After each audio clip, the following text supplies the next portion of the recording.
our topic for today was getting ourselves familiarized with some of the commonly used terms in the IT industry, which may not be specific to business analyst as such, but that will help us strike conversations with people, or when they pick up a term or when they say something, we know what they are talking about or what they are referring to. Okay, so our first term for the day is statement of work, which you will most often see commonly abbreviated as SOW. So people very rarely you will see someone calling out statement of work. Most of the time, people will be referring to its in its abbreviated form, that is SOW. So honestly, on day-to-day basis in your job role, you'll hardly or you will not even be referring to SOW at all.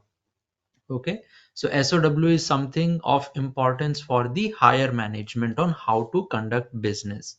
So SOW technically is the agreement between the customer and the organization, not between us as the IT team and the customer, that actually puts details around what type of work should be performed, how it should be performed, are there any limitations. So just to give you guys an example, when you work for uh, US health insurance. So, okay. So sometimes what they have is some of the health industry businesses, and don't worry about these terms because we are not going in detail. That is just to give you guys an example. They have some of the health insurance products. Okay. So these products are supposed to be worked by people of US citizen only, or if they are not US citizen, then any other person outside of US should not be able to access or store the data into their system. Okay, now these level of details are written in SOW, that what type of business is to be performed, how it should be performed, who should have access, where the data should be stored. For example, if you guys remember, when UPI was launched within India, RBI created a guideline.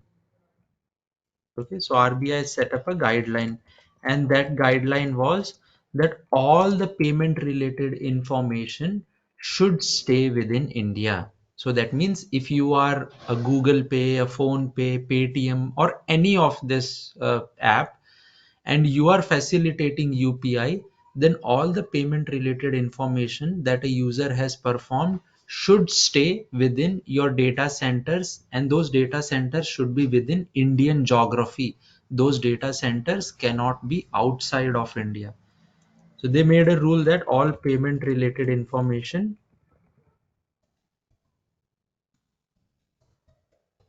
should be in Indian geography only. Okay, now these level of details, they go on statement of work. So before any work starts, before you guys start talking to customer, or before any developer starts coding, before all of that, the very first thing that happens is statement of work.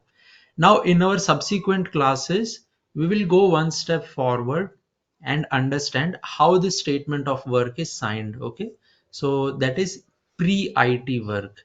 So before we start with any user story or any project, how do we get the work? So we'll just get a brief background on it, so that we know what are the different people involved, how do they get the work for us, and once they get the work for us, then we guys start the work.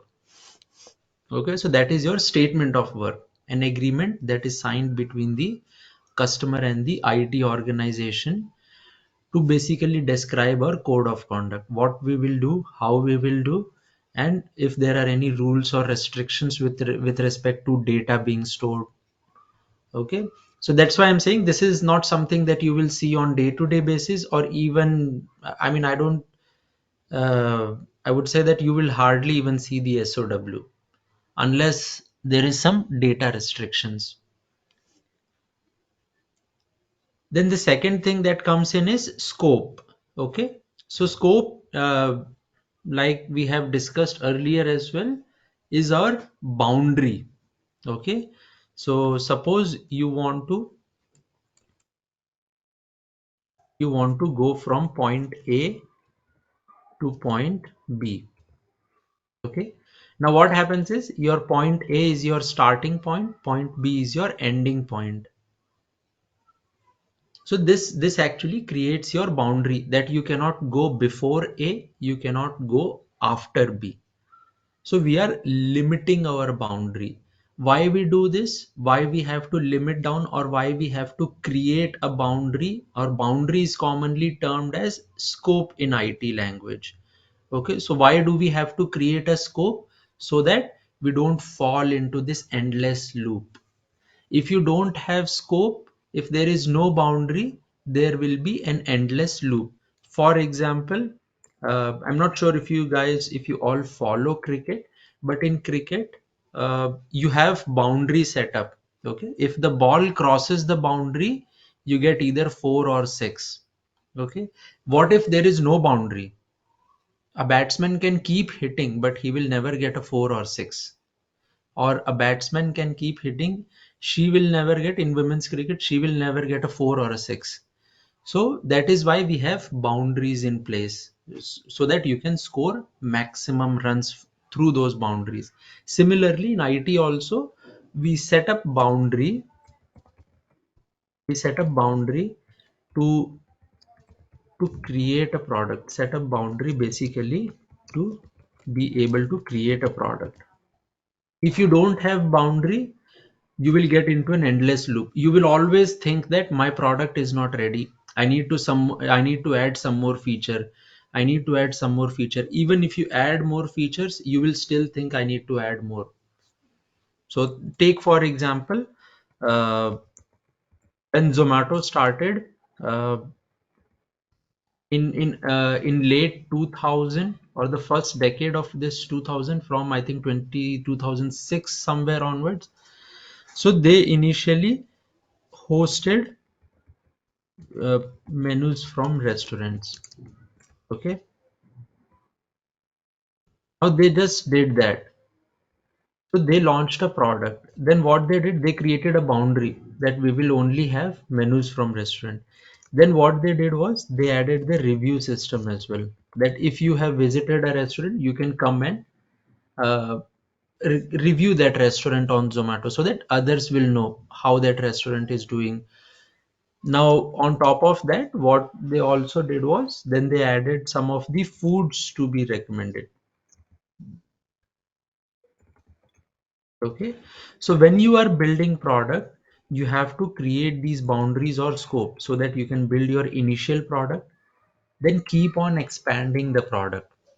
So every time you expand a product, you will expand within those boundaries or limitations.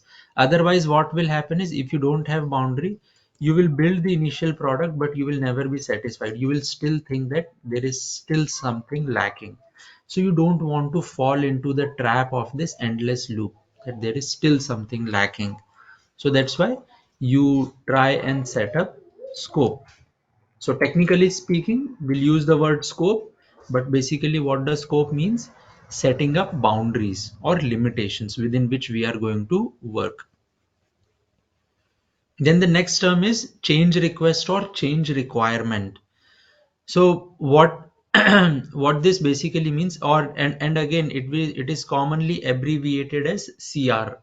So most often in your day-to-day life, when you start your job as business analyst, you'll mostly be hearing the term CR. That have you created that CR? What's the update on that CR? Okay. So CR basically captures any type of change in an existing request or in an existing requirement. Okay. Now, basically, in order to cover everything, we say existing product is there. So let's say there is an existing product for Zomato, which is only doing this, hosting menus from different restaurants. Now, what you want is you want to add a review system on top of it. You can create a CR, a change request. Why? Because you have an existing software or an existing product and you want to build a new one on top of it. Now suppose you added this review system, but you want to make some minor modifications to review system. Earlier, let's say you implemented it as 4-star category, that I'll have only 4 stars and people can rate from 4. Now you want to change this 4-star to 5-star. So you want to have some minor modifications on top of it. So these minor modifications are also made through the change request or CR. Okay, so this change request or CR or change in requirement is basically when you have an existing product and you want to build a new feature on top of it, or you have an existing feature which you want to modify. So that is termed as your CR. So far, any questions, guys?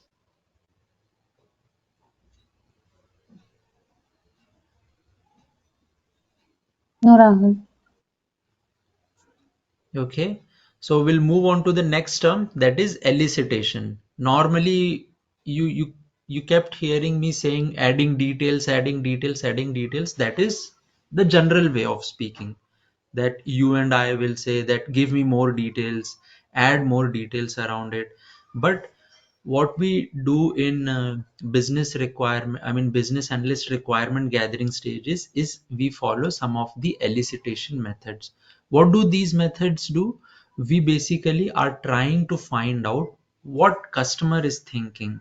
So anything that we can draw out of customer, their emotions, their feelings, or but not their personal feeling or personal emotions, but their emotions or feelings with respect to how or what the product should be, even their opinion.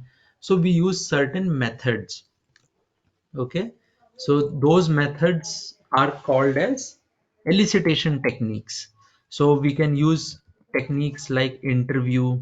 Okay, so how regular interview happens? There is an interviewer who will ask you questions and you will reply back to the interviewer. So same thing we will also do. So you ask questions to your customer or the client and they will give you replies. So based on their reply, you can ask your next question, or if you already have a list of questions, you can go through that list. But you also ask them. But in interview, what we do, I mean interview with client, we usually ask them next question based on their reply. We try not to follow a given list of questions. So there are host of techniques that we will continue, uh, or that we will learn about as we go down the course. What are these elicitation techniques that we use to gather details or to add details? Basically, these techniques are used to draw out feelings, emotions, opinion of the client or customer. So we use things like JAD. JAD stands for Joint Application Development.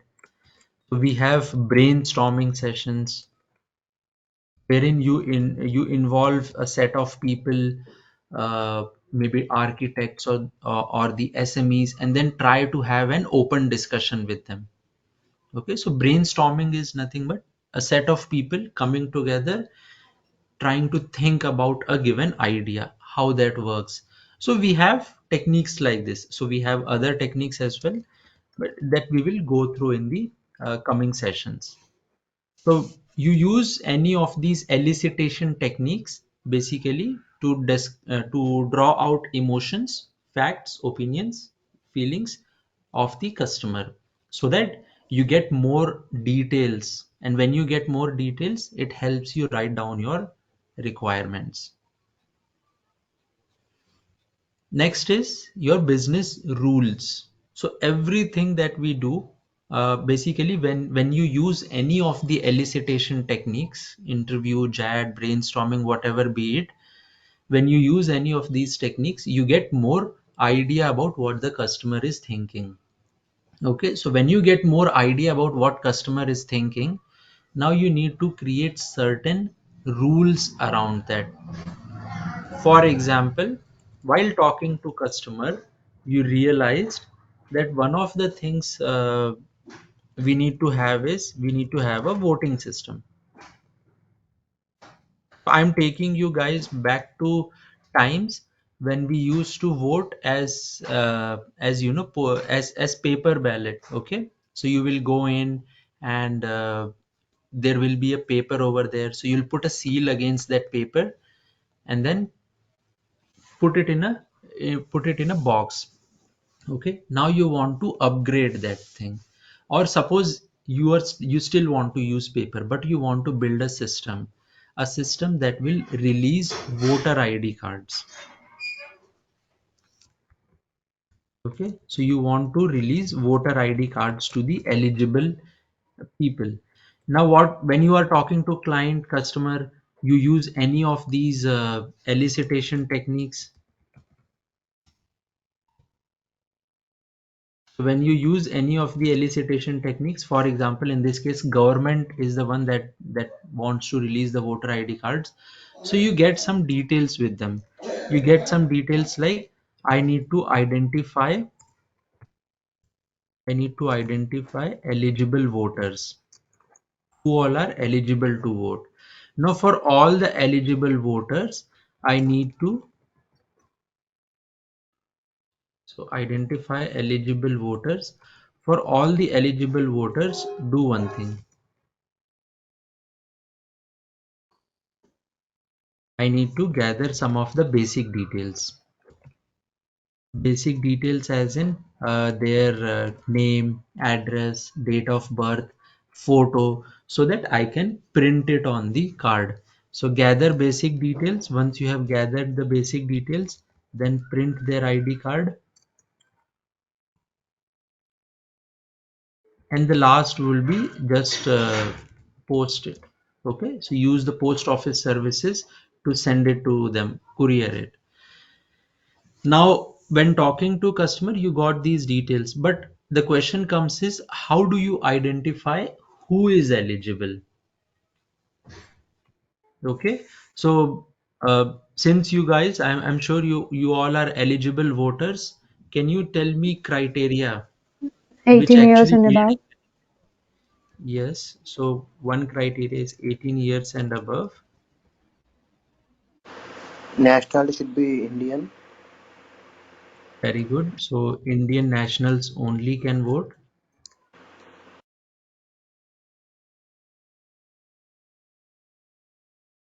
And then the last thing is basically the area in which you are. So suppose if you are in Andhra or Telangana or Karnataka, anywhere, you should be present in that area's voter list.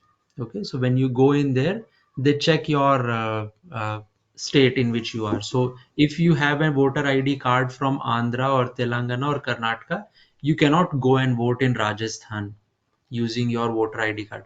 You will have to submit your original voter ID card in the respective state, get a new one created in Rajasthan or Delhi, wherever you want to vote, and then go there and vote. So Indian nationals and then this state restriction. So now these three criteria will help us identify who are eligible voters. So these three criteria basically are your business rules. So when you tell when you tell a developer, a programmer, that write down code which will identify eligible voters, they will ask you what are the rules. How do I know who is eligible voter? So these are our rules. So rule number one, 18 years and above.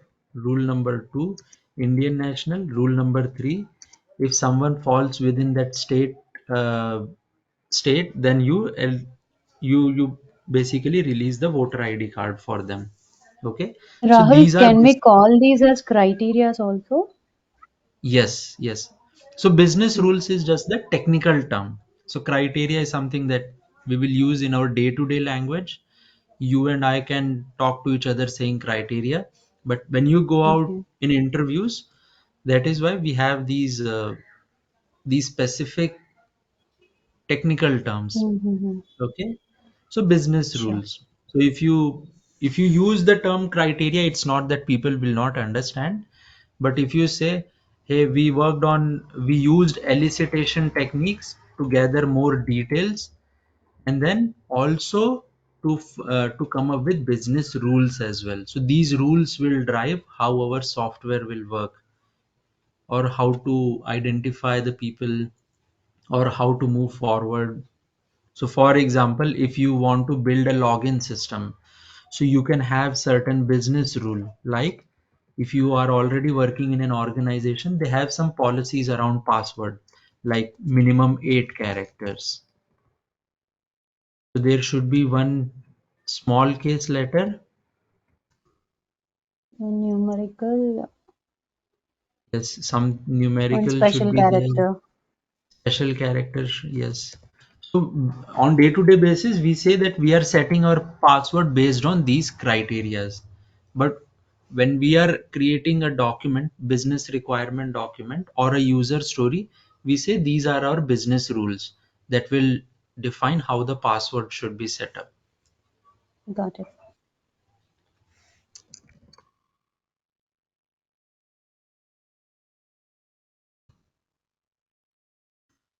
Okay, so next one is environments. So you'll keep hearing this term a lot in your day-to-day work.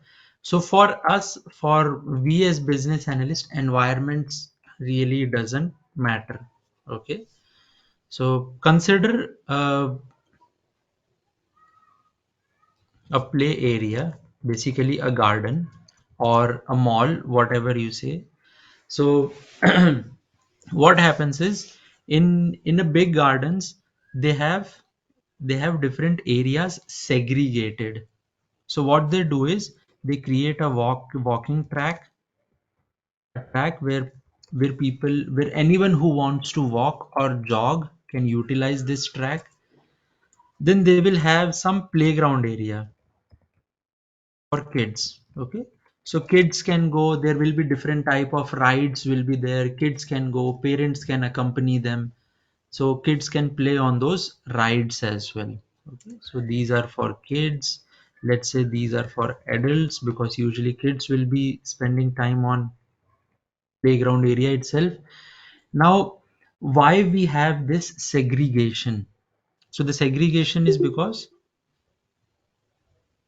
if someone wants to walk or jog, you don't want to disturb them, that someone is running through them, or people are colliding because someone is walking whereas some other people are playing. So you don't want two different set of peoples to collide with each other and cause harm. So that's why you segregate things. Similarly, in your in while if you are driving a car also, we do have certain segregations. There will be a divider. So on the left and right side we will have road. On the left and right side of the divider we will have roads. So one side of road is for specific people, another side of road is for people going in the other direction. Also we have certain rules, like if you are driving at less than 60 kilometer per hour, then you should drive on the left side of the road. If you are driving at more than 60 kilometers per hour, then probably you should drive on the right side of the road. Okay, so just to draw it out for our understanding.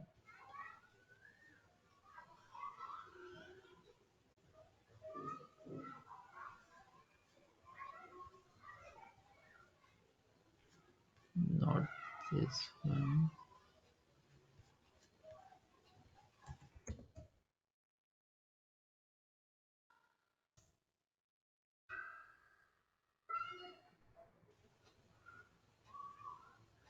Yes, let's use this one.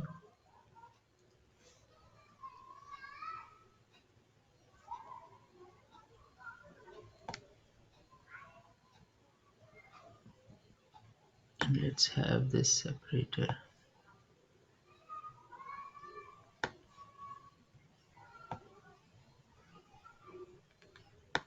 Okay, so consider the middle one, which is over here as your divider.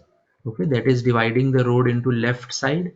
This one, let me call this lane 1 as left side of the road and lane 2 as the right side of the road. Lane 2 is nothing but my divider. Now what we have certain rules is we further try and divide the left portion of the road into, if anyone is driving at less than 60 hours per kilometer, then probably we say that why don't you drive on the left side of the road. Okay, so that anyone who is driving fast can go on the,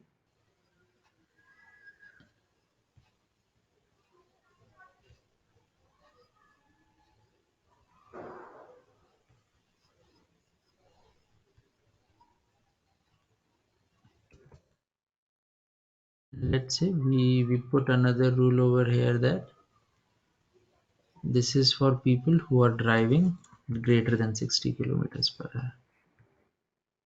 You can have similar rule on your right side of the road as well.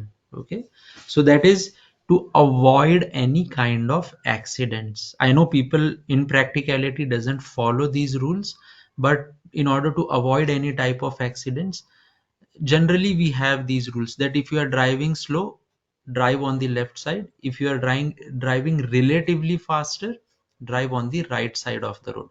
Similarly, for the right portion of the divider, you will also have similar distinction that someone who is driving slow should drive on the left, and someone who is driving relatively faster should drive on the right side. That is to avoid any traffic congestion, to avoid any type of accidents as well. Okay, so for taking the same analogy in our IT industry also, we have different environments. These environments are also termed as regions. So let me write it down here as well. So these environments are usually termed as regions also. So why they are there? So that different set of people can work in different region independently without impacting the other person. Suppose a developer is changing code for the product. We don't want developer changing the code to impact other people like testers, UAT, other kind of activities. So that's why a dedicated region for the we will have a dedicated region for the developer, that when you want to develop, why don't you develop in this specific region that you have got, so that you are not impacting others. So we have a development region or development environment where developers are usually writing their code. While developers are writing their code, we don't want anyone to get impacted. Now, once the developers have written their code, their changes are done, what developer do is, consider this, that you are driving at less than 60 kilometer per hour. Now, all of a sudden you realize that you are going to get late. So you increase your gears, you increase your speed, and then you move from left side of the lane to right side of the lane. Okay, so you move from left to right. Suppose if you are right over here driving at a speed less than 60 kilometer per hour, then all of a sudden you realize that I need to move in fast. So what you do is you move to the right side of the lane. Now you are driving fast. Okay, so similarly in our code also, once the developers are done with their coding, once they are thorough with it, so what they will do is they will move their code. They will switch gears. So they will move their code to next region. What is that next region usually termed as? That is QA region or QA environment. QA stands for quality analyst. This is also called as test region. Okay. So now this is where the testing will occur.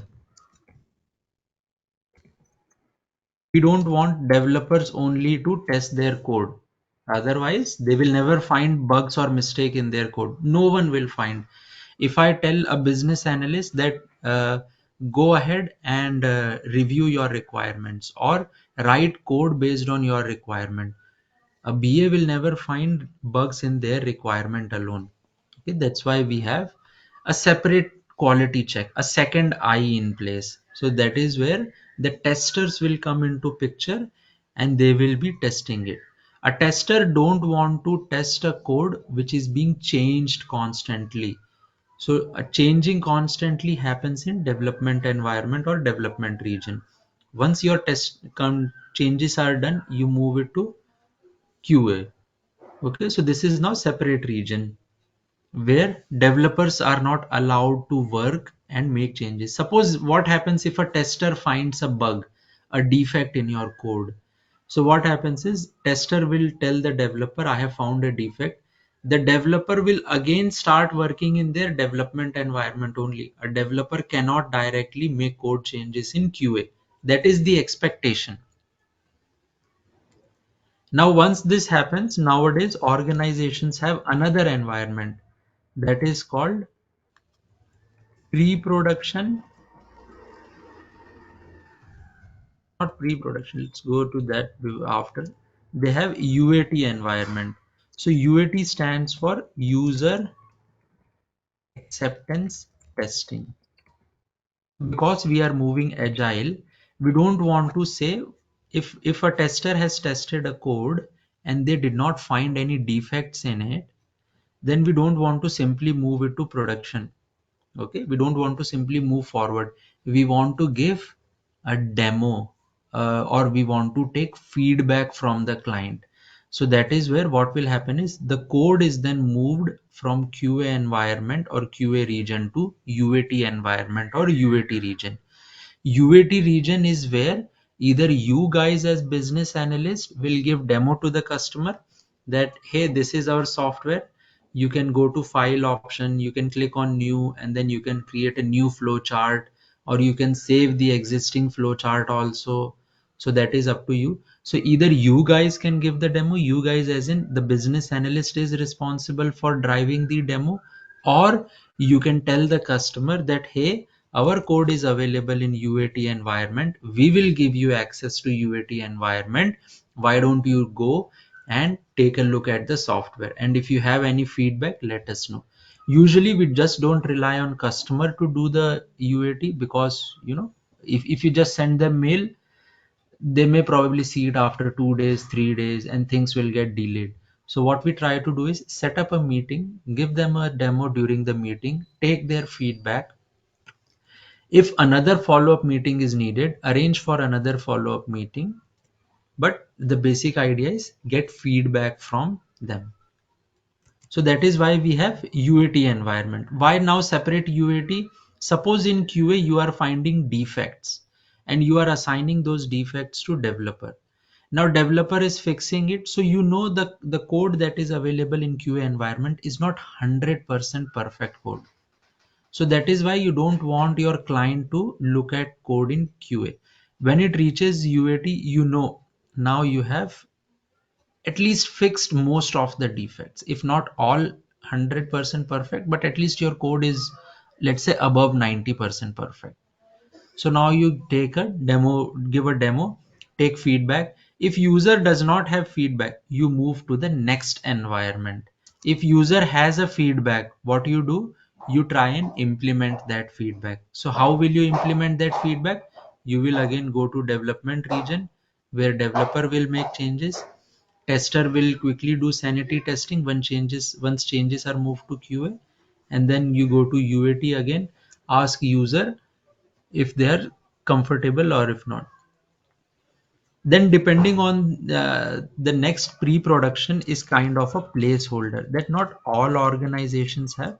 Sometimes you want to mix 2 to 3 code together and then only move to the final environment. But one code is ready, other code is not ready. So you keep them on the pre-production environment as a placeholders. Okay, but nowadays what I have seen is most of the organizations, once UAT is complete, they move to an environment called production.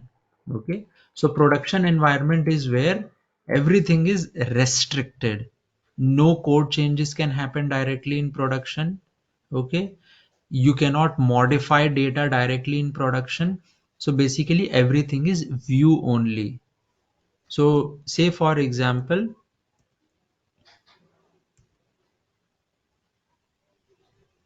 Okay, I don't have it open. Let me open Google Chrome and let me open this time for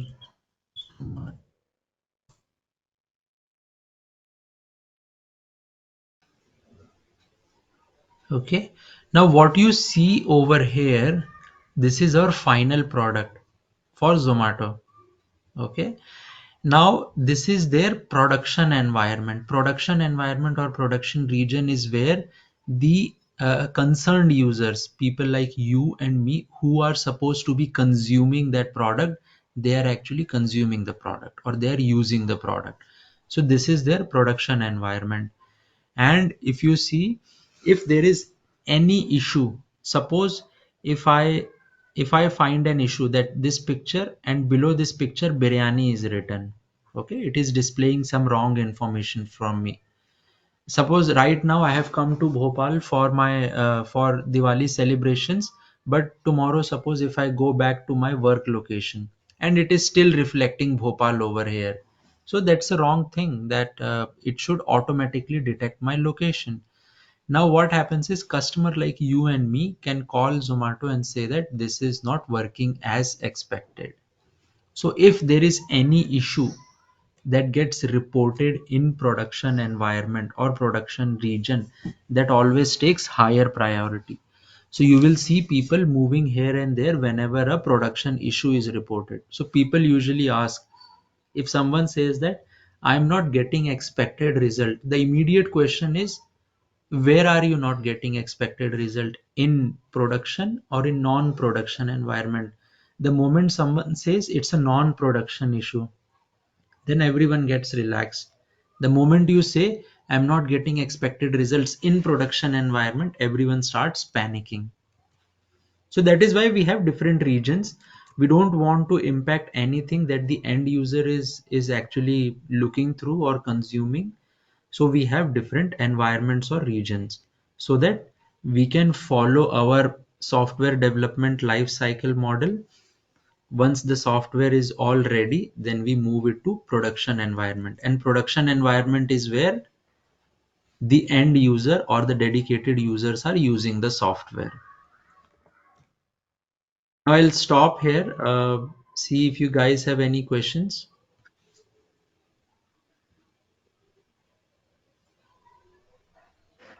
Yeah, Rahul, what is the basic difference between UAT and SAT? Sure. So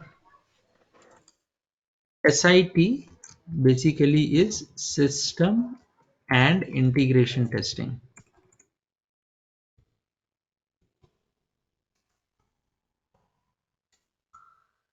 Now suppose, where are our business rules? Okay, let me copy these business rules over here.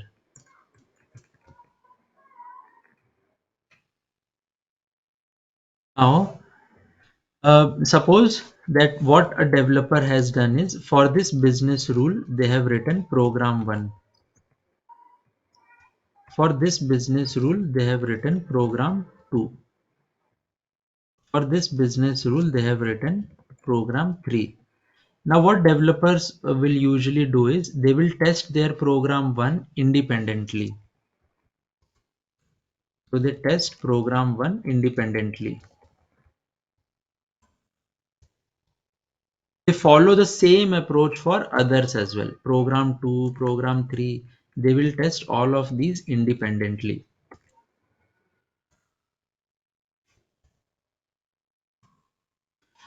Now, as a programmer, my major concern was rule 1, rule 2, rule 3.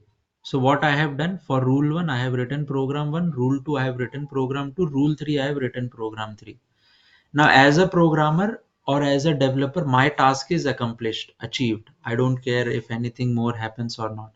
But as business analysts or as testers, we cannot tell customer that I have written 3 programs and all 3 programs are working independently correctly only.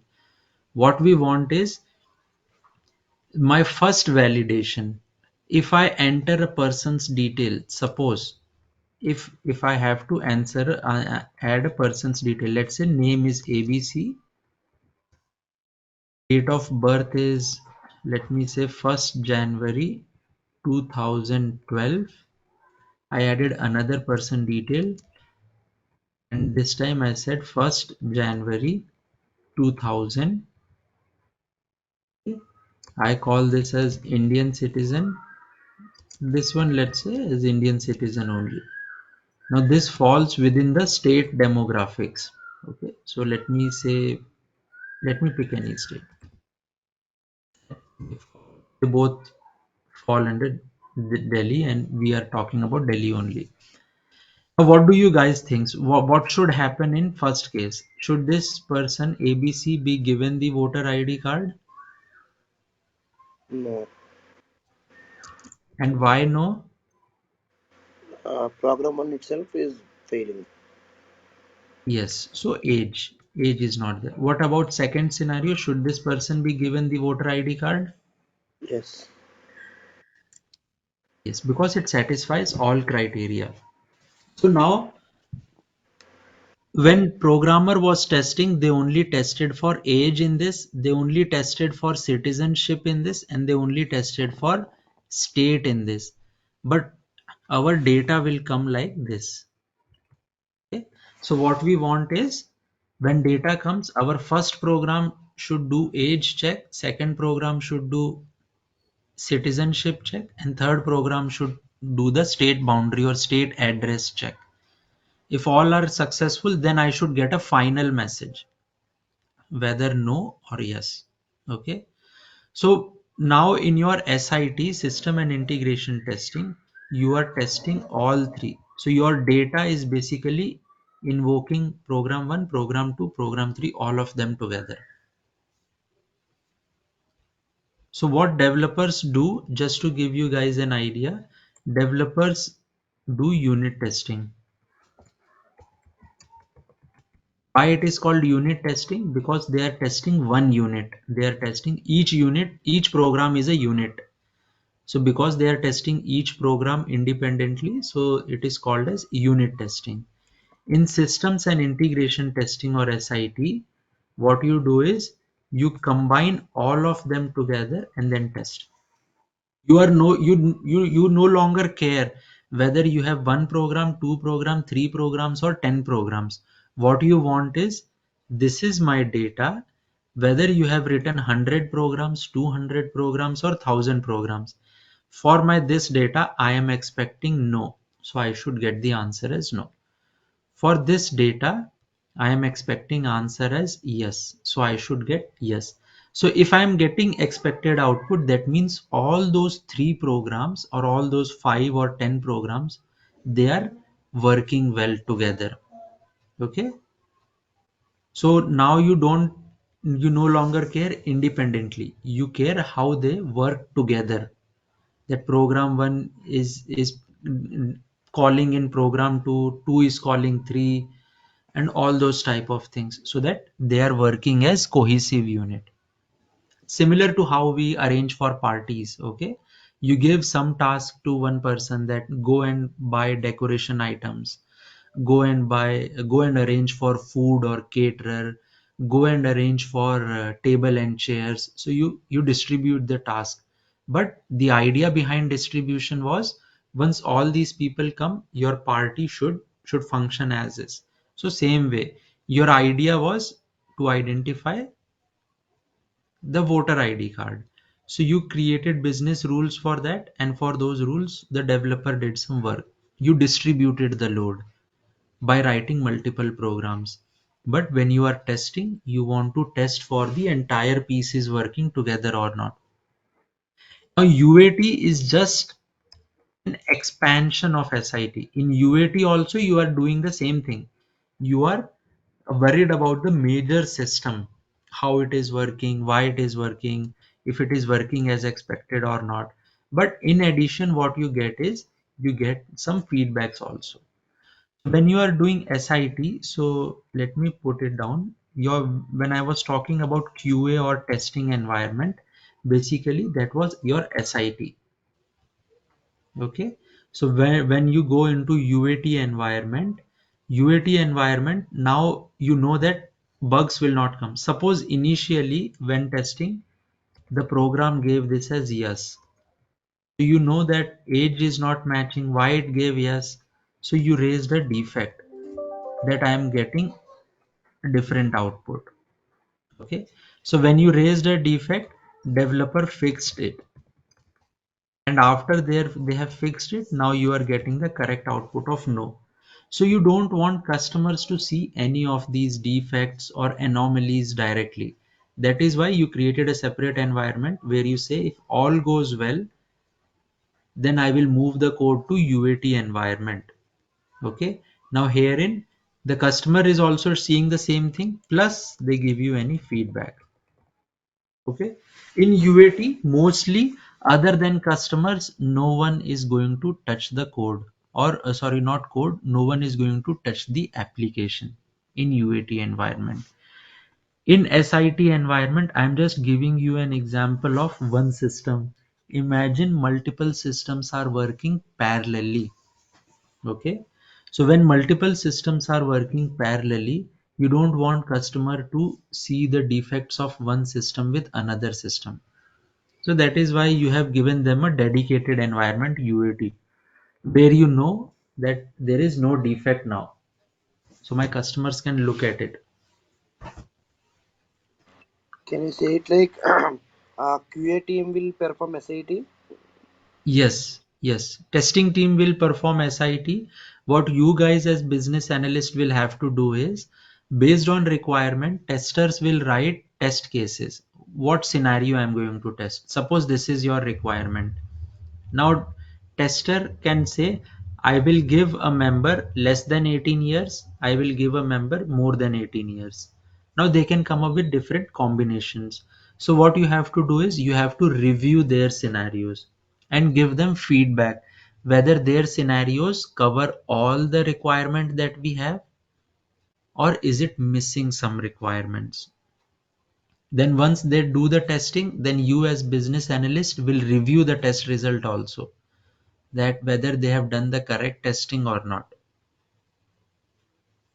But the responsibility lies with the QA or the tester of doing the testing.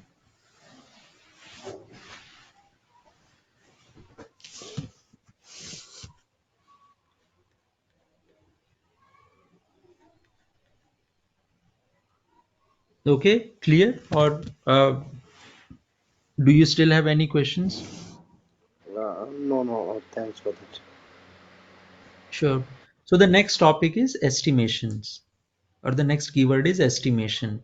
So estimation is basically measuring the time, how much time it will take to accomplish any given task. So I'm not saying coding, I'm not saying testing, basically any given task. So someone may come to you and say that, hey, you have to write down the requirements. What is your estimation? Okay. So now we will not say the regular terms like time, how much time will you take? So you'll usually see people saying that give your estimation for this task, give your estimation for requirement gathering. When can we expect the estimation to be complete for this user story? So estimation is you are trying to measure how much time it will take to complete a task. That is your estimation. It could take 1 hour, 2 hour, 10 hour, 100 hours. That is your estimation to complete a given task. Okay. Again, it's not your responsibility to get estimation for everyone's task, but if anyone has question like if how much time will it take to write a code, that is not your responsibility. A developer will tell how much time it will take for them to write a code, but before they tell you how much time it will take, they may have some requirement or clarification on requirements. So your responsibility is to clarify those doubts on requirements so that they can estimate on their part. Okay. Next one is your change management. Change management is nothing but ensuring that you track the progress of the work so that you know all items are on track. If there is anything that is going off track, you can basically take appropriate measures or steps. Suppose if you have to complete coding within 1 week, and if the developer is planning to go out of office for 1 week, then you assign a backup developer. Okay, so you are managing. So change management or project management is a way of ensuring that whatever work that the IT team is doing, it remains on track. Okay, next thing is stakeholders. Now stakeholders, we have a separate topic for it, but just to give you guys an idea, they are the people or the participants who actually come up to you with the business idea that they want to implement. Now later we will see that we have internal stakeholders, external stakeholders. Like customers are usually termed as external stakeholders, IT team is usually termed as internal stakeholders. So what are those, we will cover in our subsequent sections on stakeholder management. But for this moment, understand that a person who has some type of stake in that IT project or in the business idea that you are going to implement. Okay, so that is your stakeholder. If you follow stock markets, stakeholders will not be a difficult term for you to understand. Anyone who has a share, who owns a part of a business becomes a stakeholder.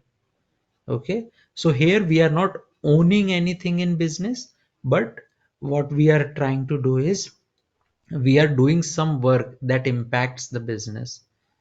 So any type of person, people, participant who is involved in driving that work, whether positively or negatively, becomes stakeholder.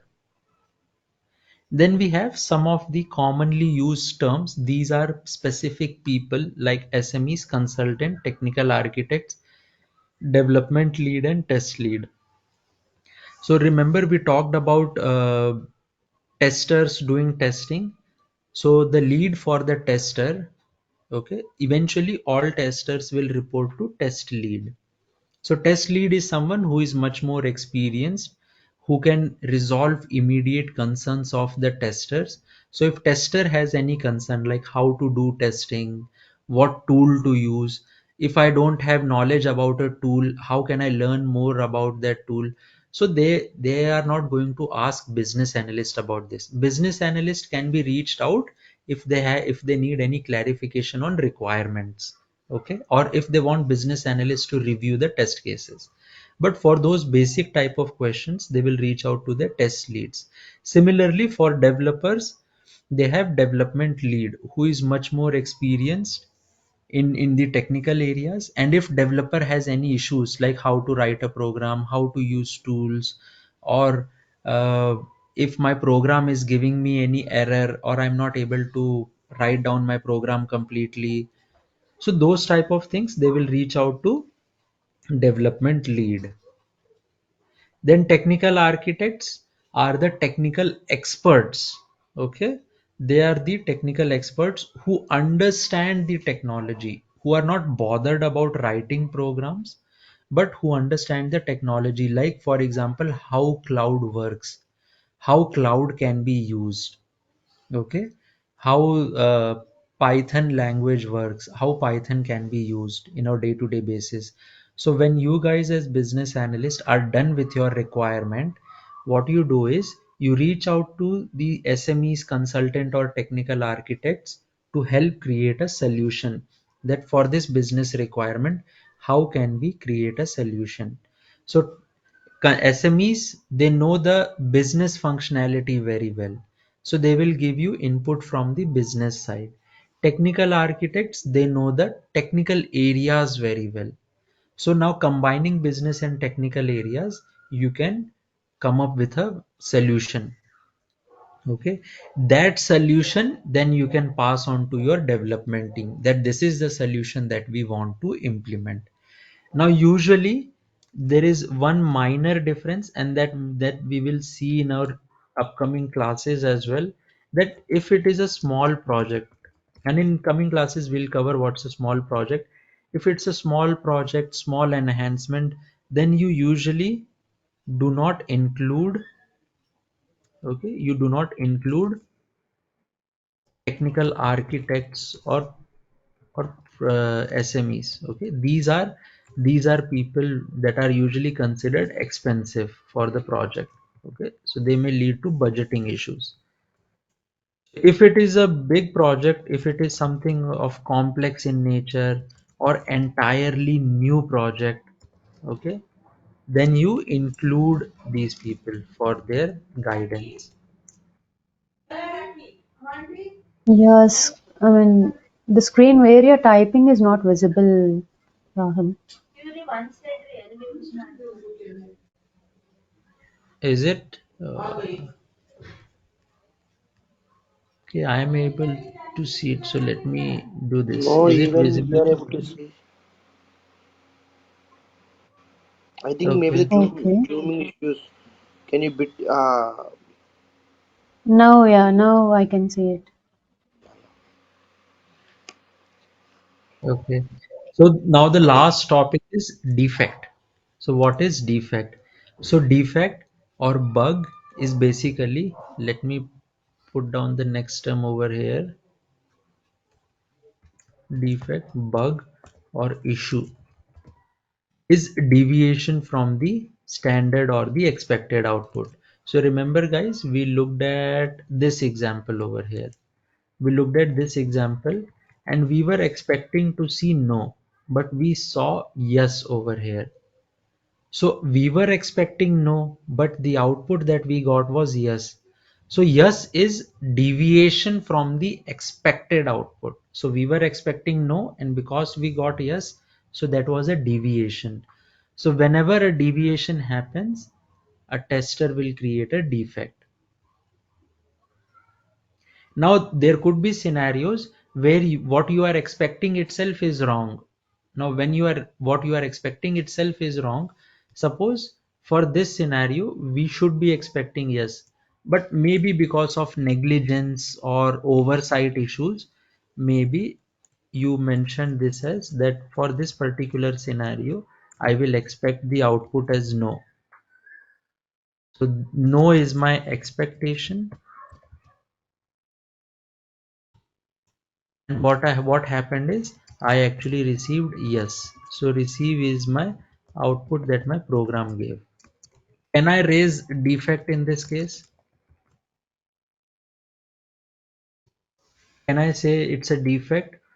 So it's not a defect. Why? My expectation itself was wrong.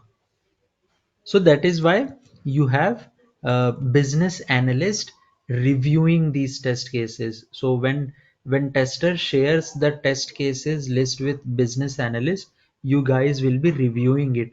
So when you come across these scenarios, you will tell the tester, hey, this is a correct scenario. In this scenario, your expectation should be yes and not no. So they will fix it so that at later stage you don't get into any disputes. So this reviews would be done along with the QA testing, is it? Before testing, so once you are done with your requirement, what happens is as soon as you are done with your requirement, you will share your requirement document with both developer and tester. Okay. Using your requirement document, developer will start their code, and using your requirement document parallelly, tester will write down test cases. Okay. So as soon as tester is done with the test cases, they will send it to you for review. So Okay. once you review and approve it, then what happens is whenever developer says I am done, I am ready with my code, you can test it.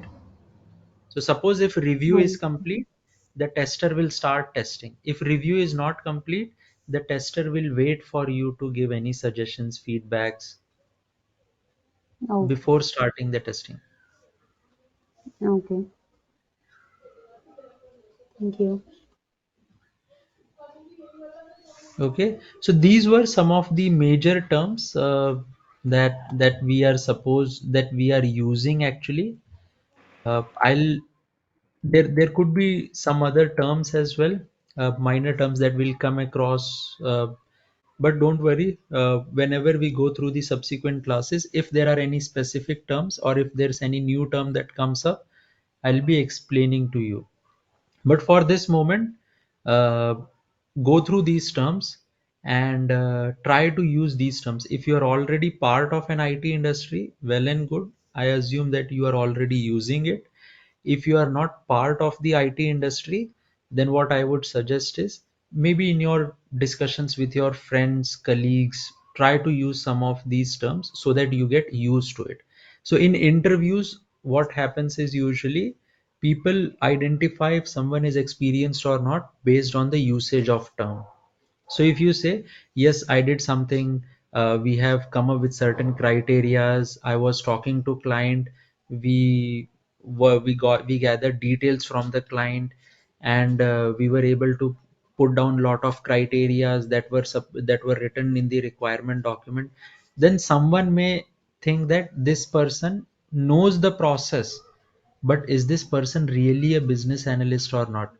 Now compare that with another case where you go to the interview and then use the terms that, okay, so we identified our stakeholders. Okay, so instead of calling client customer, so what we do is we identify stakeholders, talk to them, use any of our elicitation techniques or elicitation methods to get details, and the intention is post those details we will come up with the business rules.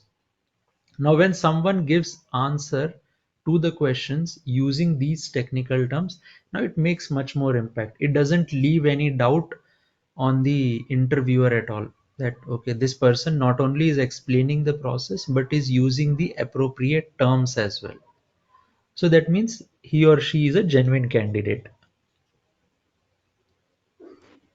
Well, what is the major difference between SME and consultant? So SME. SME, yeah, I mean they're more or less the same thing, but a consultant is, you can say, are usually hired on a contract basis. So you hire them for one project, two project. So SME, yeah, there is one more difference. SME is usually related to business fields alone. Now consultants could be from business side or technical side. So you can have a technical consultant who is working on contract basis to help you design your application. You could have a business consultant who is working from the business side to help you design the business ideas. So let's say a business SME working on contract basis will can also be called as business consultant.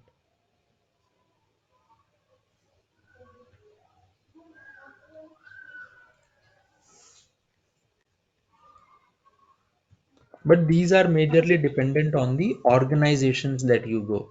So these are just different terms to call the same person, but depending on the organization that you may go in, you guys may decide to call someone SME or consultant. Okay. So coming back to this elicitation, Rahul, you would be covering them explicitly in the coming sessions, or what you covered is as is for now?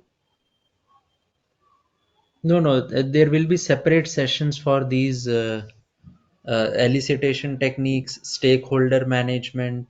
So all these will Mm-hmm. have their separate sessions. Okay. Thank you. Because this elicitation plays an key role, right, in this, I mean, profile. Sorry, can you repeat your question again? I'm saying because elicitation is more important here, right, while gathering the Yes, requirement and all from the client. yes. Mm. Elicitation, and we'll also be going through the templates. So once you are done with requirement, I mean once you are done with gathering more details, then how do you document those details? So we'll look at some of the templates of business requirement document, functional requirement document, or even user stories. When we go into agile, how do you write user stories so that you know how when you get details, how do you document those details as well?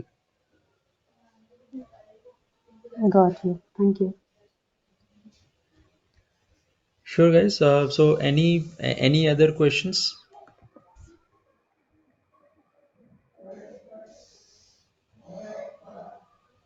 I'm good from my side, Rahul. Thank you. Sure. So in that case, let's meet tomorrow at the same time, and I'll end the session now.